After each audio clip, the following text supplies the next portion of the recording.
क्योंकि आप मान पा जाते हैं अपने प्रारब्ध और भाग्य के कारण, तो ऐसे माननीय कहा जाएगा क्योंकि बिहार सरकार से उप मुख्यमंत्री रहे तेजस्वी यादव जी ने हमारे सम्माननीय और श्रद्धेय आदरणीय नरेंद्र मोदी जी को एक पत्र लिखा जो आप लोगों के पास भी होगा। आज उस पत्र को लेकर मैं आप लोगों से बात करना चाहती हूँ।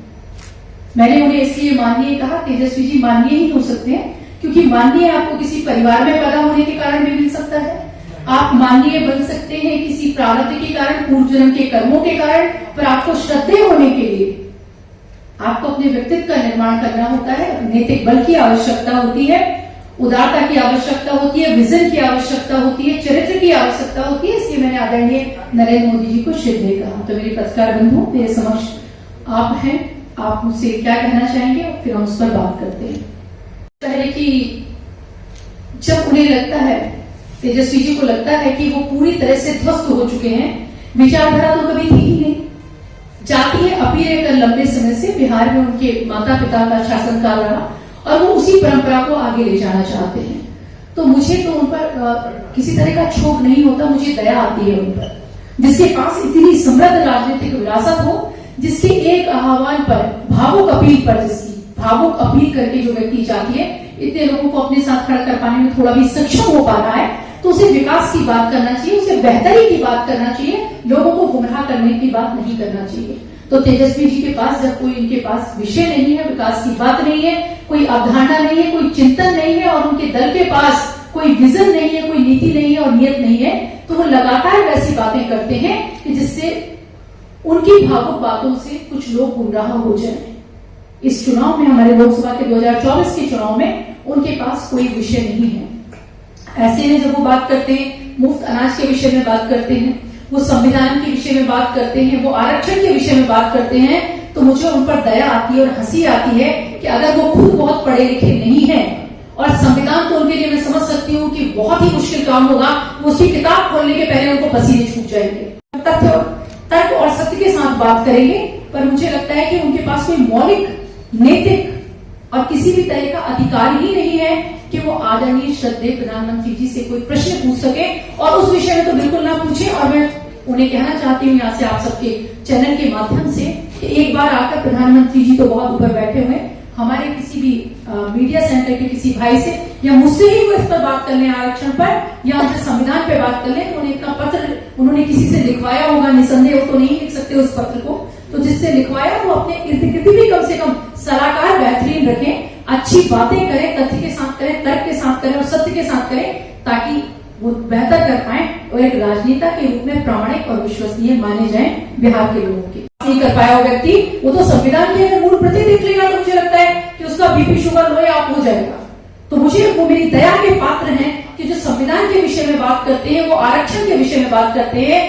आरक्षण के विषय में बात करने से पहले बिहार की जनता को ये बता दें कि महिला आरक्षण के लिए क्या उनके परिवार के लोग ही मुनासिब है, या ओबीसी आरक्षण के लिए क्या उनके ही वो और उनके भाई सबसे ज्यादा मनमाफिक उन्हें नजर आते हैं। और जिस जाति के साथ वो भावुक अपील कर जिसको कहते हैं कि वो उसके उत्थान के लिए लड़ रहे हैं, एक बार उस पप्पू यादव पे ही दया कर देते जो अपना कैरियर बनाने के लिए लड़ रहा था, और ये ना कहते कि उसको हरा दीजिए और इसके बदले में आप हमारे एनडीए को वोट कर दीजिए। बहुत मजबूती और जिम्मेदारी से ये बात मैं यहाँ कह रही हूँ। एक विषय, दूसरा विषय वो आरक्षण की बात करते हैं और अनर्गल बात करते हैं, तर्क और तथ्य अलग जाकर बात करते हैं कि हम किसी भी, वो बात करेंगे ओबीसी की, हमें तो सबसे ज्यादा ओबीसी सांसदों को टिकट दिए, वो बताएं कि उन्होंने कितने लोगों को टिकट दिए परिवार के बाहर। और कांग्रेस में राहुल जी बताएं उनके पास कुल उतने सांसद नहीं थे पिछली बार जितने हमारे पास ओबीसी सांसद थे। वो बात करते हैं आदिवासी की, हम तो आदरणीय राष्ट्रपति जो है हमारी महामहिम, उन्हें बनाते हैं जो एक आदिवासी महिला है, और एक ऐसी आदिवासी महिला जिसके पास कुछ भी नहीं था, जिसकी कोई राजनीतिक पृष्ठभूमि नहीं थी, वो महज एक शिक्षिका थी जिन्होंने समाज के योगदान के लिए काम किया और हमने उन्हें राष्ट्रपति बनाया। एनडीए गठबंधन ने उन्हें राष्ट्रपति बनाया, आदरणीय प्रधानमंत्री जी ने, क्योंकि हम संवेदना के साथ सोचते हैं, हम अंतिम पंक्ति में खड़े हुए व्यक्ति के, अंतिम व्यक्ति के विषय में सोचते हैं, तो हम उस व्यक्ति को ढूंढ कर लाते हैं जिसने समाज में योगदान दिया। वो बात करेंगे शोषितों की, वो बात करते हैं दलितों की, जिनके लिए, और वो रोजगार की बात करते हैं। तो मैं बता देना चाहती हूँ कि 9 सालों में हमने 9 लाख सरकारी नौकरियां दी, 6 लाख सरकारी नौकरियां दी। इसके आंकड़े आपको पता कर लीजिए। आदरणीय नरेंद्र मोदी जी के आने के बाद राजनीति करने का भारत में तरीका बदल चुका है। अब जब राजनीति की बात होती है तो विकास की बात होती है, हमारे समृद्ध होने की बात होती है, वैश्विक मंच पे हमारे ताकतवर खड़े होके हम गिड़गिड़ाते नहीं, हम दहाड़ के शेर की तरह बात करते, हम सोने की चिड़िया देखते हैं, पर अब हम सोने का शेर बनने की बात करते हैं। अब वो राजनीति नहीं होती जब जाति के आधार पर भारत के बहुसंख्यकों को बांटा जाए, धर्म के आधार पर तुष्टीकरण किया जाए और क्षेत्र के नाम पर भारत के टुकड़े टुकड़े करने की बात की जाए, खंडित करने की बात की जाए, बात कर रहे हैं। और वो ये भ्रम फैलाने की कोशिश कर रहे हैं कि